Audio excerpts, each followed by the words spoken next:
Okay, let's have a look at the answers. I hope that questions 5 and 6 made you think.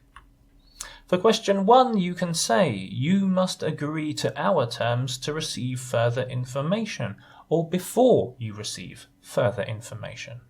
For question 2, you should contact us before returning the product, or before you return the product. For question 3, you may enter our building to remove your property. For question 4, you will receive holiday benefits from us. For question 5, I asked you to look at the passive, and there are a few different options you can choose here. You must sign all documents received from us, or you have received from us. Or you can say, you must sign all documents we send or sent you, depending on the context. And for question 6, I asked you to have a look at the passive and the possessive apostrophe.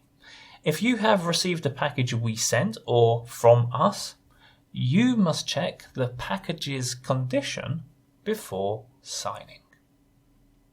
Okay, I hope you got those all correct, and let's go on to lesson 10.